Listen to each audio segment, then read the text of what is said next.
I'm Rebecca. And I'm Hunter, and this is the Family Showdown!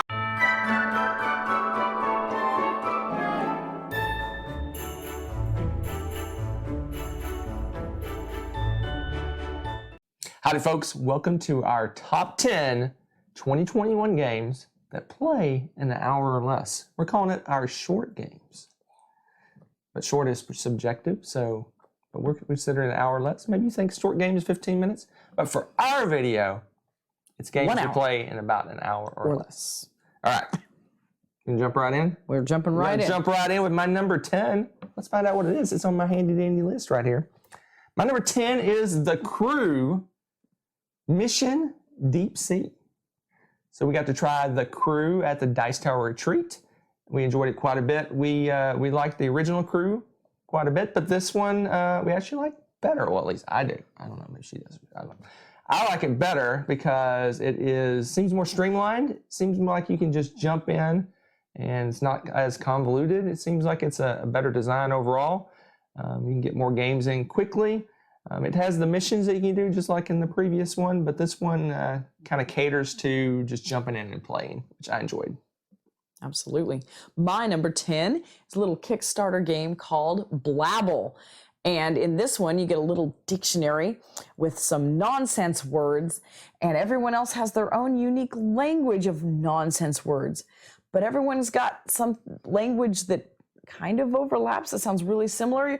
The goal is to try to build a building using only your language and see if y'all can decipher it. It's a lot of fun. Requires quite a bit of attentiveness to what other people are saying. I love Blabble. That game might be so obscure Z might not even heard of it. Doesn't mean it's not a good one. All right. My number 9 is Cocopele. Cocopele is the latest from Stefan Feld. Stefan Feld, right? Yes, indeed. Indeed. Doesn't seem like a Stefan Feld game. This one you have a tableau of cards and you're trying to complete, I guess, goals. But what's interesting about it is you actually can play off your neighbors' sets of cards and you actually utilize them to score victory points. So it's kind of a timing thing. And they give you superpowers, but when you complete the sets, the superpower goes away. So it's kind of how long do you want to keep the power before you upgrade it for victory points. Great game. That is a lot of fun. My number 9 is Picture Perfect. This is such a great game. It looked like it was going to be just almost too light and kind of simplistic, but it's got a whole lot of game going on in it. It's like they took a game of Clue and made it crazy. So now you're trying to make this nice, big, grandiose picture, but everybody has their own requests. I want to stand by so-and-so, or I don't want to be seen, or I want to stand in the front, or I want to stand to the side. Everybody's picky, but you don't know all of their information. They all have like their info and their preferences inside Clue-like envelopes. And there's some bidding you can do and different things to try to get this information from other players because everybody has their own little packet of information. And meanwhile, you're trying to guess and set up your tables in the best possible way so that you can get the maximum amount of points from each individual involved with the picture. It's sure interesting that you have it as your number 9. We might talk about this a little bit later. My number 8 is Floriferous. Floriferous. That. So yeah, this game it's a kind of a sequel of sorts to Herbaceous. It has a similar feel to it, but this one you're drafting cards kind of out of a grid. You have to choose between drafting cards that's going to give you points at the end of the game, the kind of scoring cards, or drafting the actual cards that you use to score those points. So it's got a smooth little flow to it. It's a nice light little float away game. I don't know. Friendly little light game that I actually enjoyed. I don't normally enjoy the super light games, but I really liked that one. So, Floriferous. Quite lovely. My number 8 is Summer Camp. This is a fantastic welcoming deck builder game with a cool summer camp theme.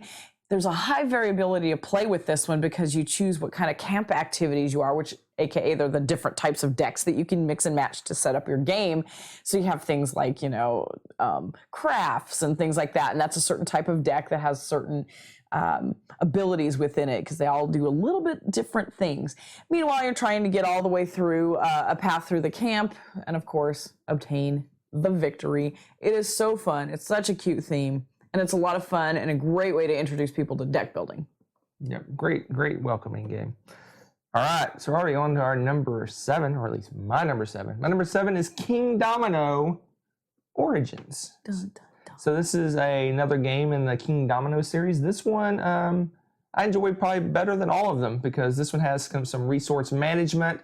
You have a little more control over how you score points.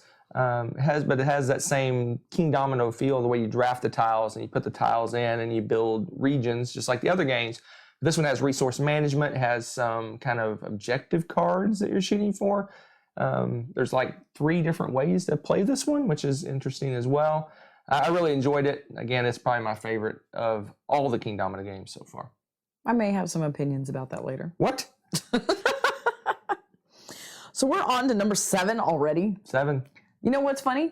You already mentioned my number 7. Did I? Yeah. My number 7 is The Crew. Oh. Mission Deep Sea. I guess I like it a little bit more than you. So this cooperative trick taking, surprisingly awesome.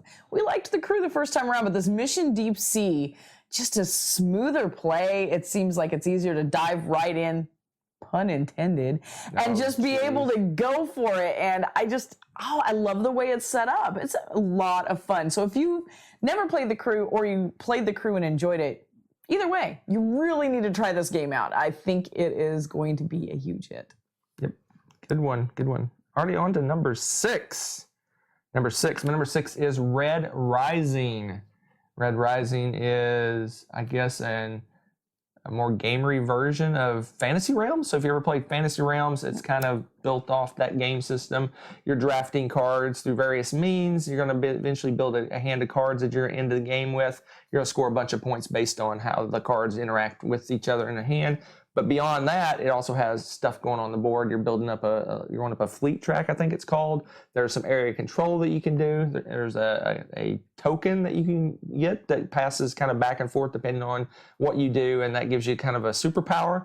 So it's like Fantasy Realms Plus, and I enjoyed Fantasy Realms. We just recently got to play that, and this one I think is even better because it's got so much more going on, more decisions to make. You're not required to read the book to enjoy that game either, which is nice. But if you have read the books, I think you'll find it just a little bit extra and exciting just because you're going to recognize characters' names and some of the possible interactions that you can do with the cards will make a lot more sense. Cool. So it's a good one. That's a good pick. All right. So my number 6 is Juicy Fruits. Now, this one was kind of a surprise game for me. I thought the idea sounded cute, like the name sounded, I don't know, it reminded me of gum or something, right? Right. But what you're doing is you've got these tiles on the board, and it's almost like one of those slider puzzles. That's what it reminds me of. You're just taking the tiles, and as you move the fruits around, you get more fruit depending on how far you can move the tiles. Well, you're getting all these fruits, and you want to use those to pay for these contracts that are along the sides of your board to give you more room so that you can get more fruit to fulfill more contracts to get those more victory points. It's so much fun though, and it's just, I don't know, it's very fun to mess with the really cool wooden painted, they're just really brightly colored little fruit-shaped bits and trading those in and out and manipulating your board. It was really engaging and fun, and I look forward to playing that one again. Yeah, I find it interesting that there's kind of victory point buildings you can buy that you put on your board, but then it locks up your space. Yeah. It's kind of a give and take. Do you want to go for those, but then limit the amount of movement you have on your board? I found that really interesting. It was fun. All right, let's move on to my number 5. My number 5 is Llama Land. Llama Land. So this is the kind of the more, I don't know, more advanced, but kind of a variant of Gingerbread House. If you ever played it, Phil Walker Harding originally made Gingerbread House. This one uses the same kind of tile stacking system, but this one's got a little bit more going on in terms of you're building these tiles out and you're building levels and expanding your board, and you have all these goal cards you're going for. You're basically trying to get different kinds of llamas, and you also have achievements that you can buy into that you have to do different things. Maybe you need to have a certain number of level 5 things, and llamas need to be in certain places or certain distances apart. Yeah. So it kind of a slightly more advanced version of Gingerbread House, maybe not too much more advanced. But I loved it. I loved how the achievements worked and how the game flowed, and how you start off with basically nothing and you build out this big, like, massive Llama Land. So that's my number 5, The art was cute too. Llama Land. My number 5, you're stealing on my thunder. You already mentioned this one too for me. Oh, okay. King Domino Origins. You've heard of King Domino, you've heard of Queen Domino, but have you heard of the historical prequel? Yeah. Origins. So this is back in the way back. But somehow, even though it's way back, it's way more complicated. I got nothing. But anyway, so yeah, you take dominoes, and then you got Queen Domino, you got some game, and then you've got King Domino Origins, and this is like the heavy duty, it fits all the boxes, checks all the boxes for you, because like he was mentioning, you've got 3 different ways you can play this game, so you're not going to get bored with it. You're not going to get to where you feel like you've got it figured out nearly as quickly, because you can play this so much longer than the other games and start to figure out which way and which version of the game you like to play best.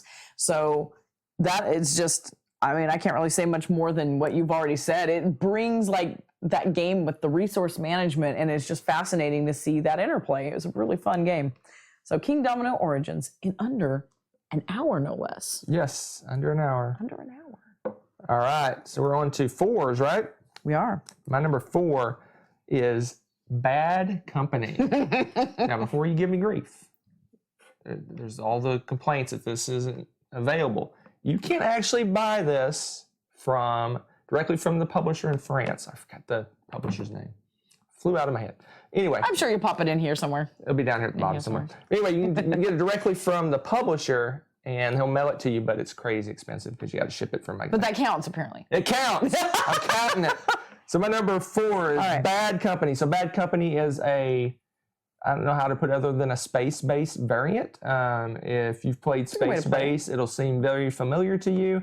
You have a row of cards numbered from 1, you only get 2 to 11 in this game, and then 1 and 12 are specific actions that you take in the game. But basically, you're rolling dice. You roll 2 sets of dice instead of 1, and you're making the active player makes 2 pairs of dice out of those 4 dice. So maybe they make a 7 and a 4, and then they decide what to do with those. They activate the 4 and the 7, and you get benefits from that. Meanwhile, the other people around the table, like in Space Base, get a benefit. They pick one of those 2 sets to activate.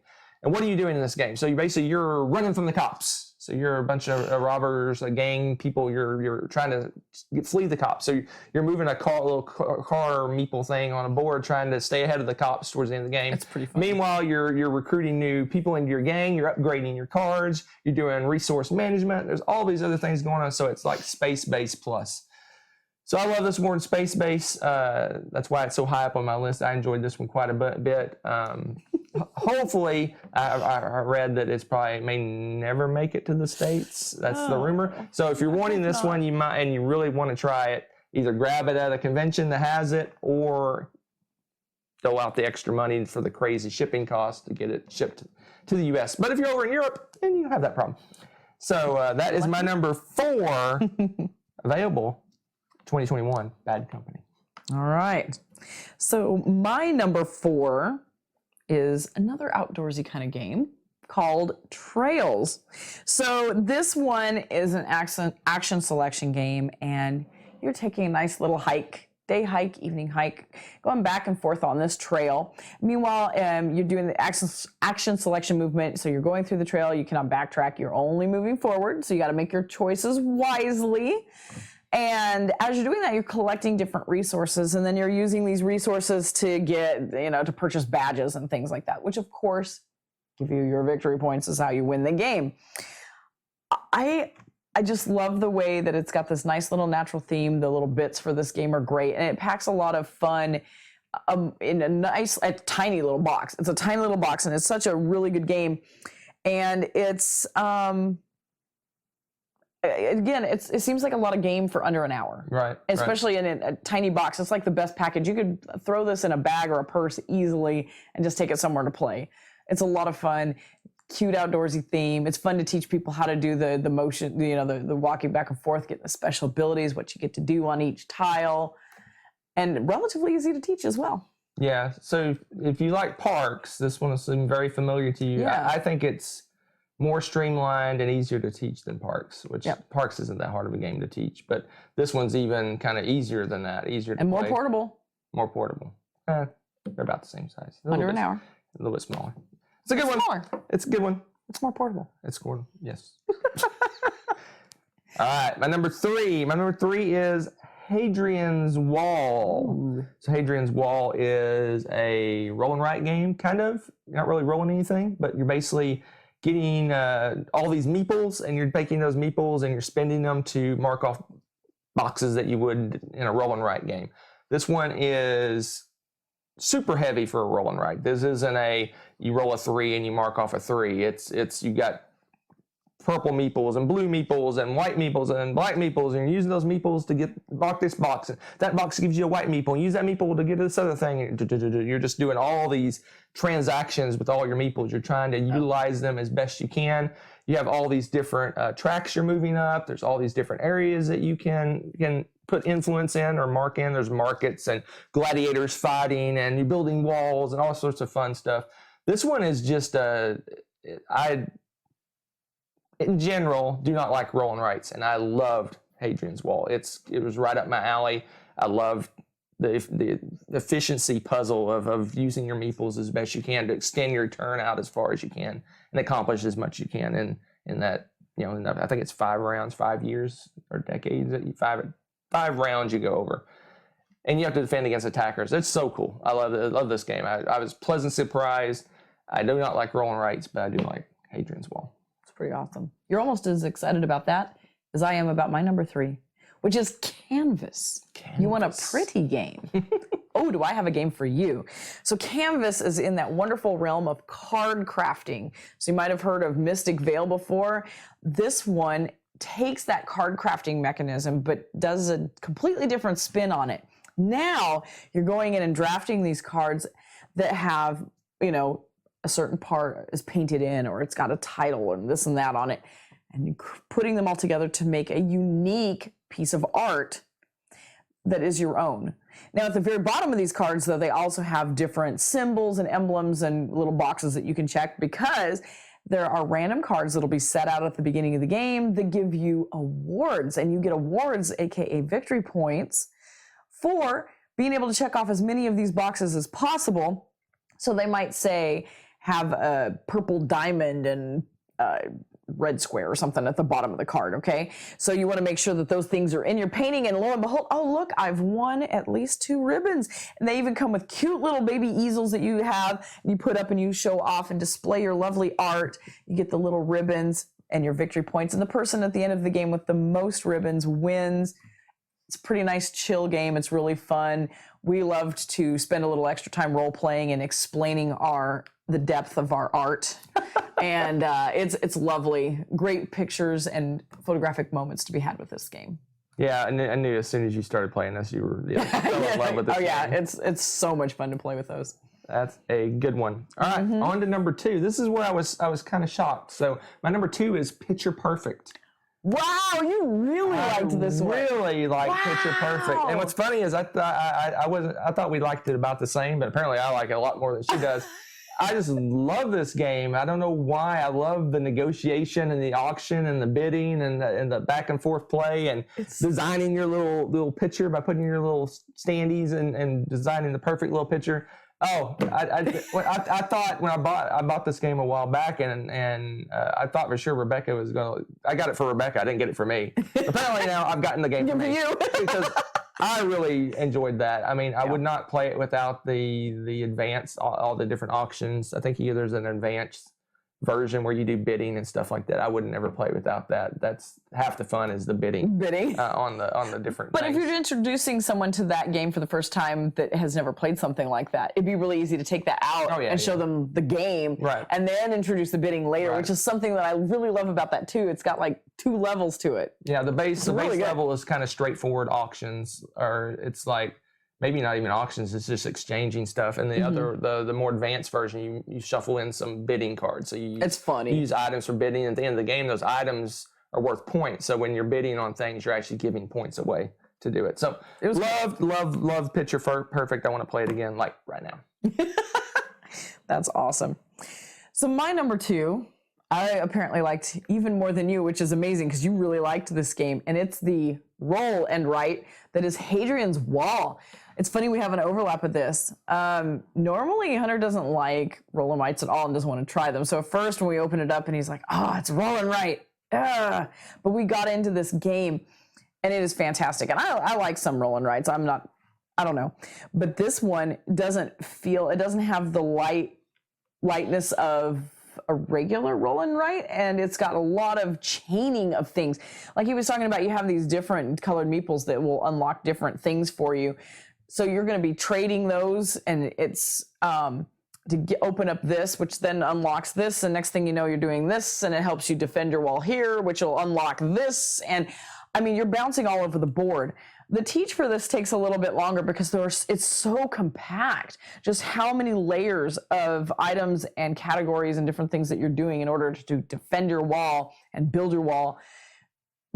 But it's so worth it because as soon as you get done, you want to play it again. And since it plays in under an hour, that's really easy to do. Right. So awesome. Highly recommend this game. I love it. I think we like it so much because it really feels like a heavy Euro game in a way. It does, and it's just it's a nice little box. It's not this big, huge production or anything, right? Right. And that's a lot of fun.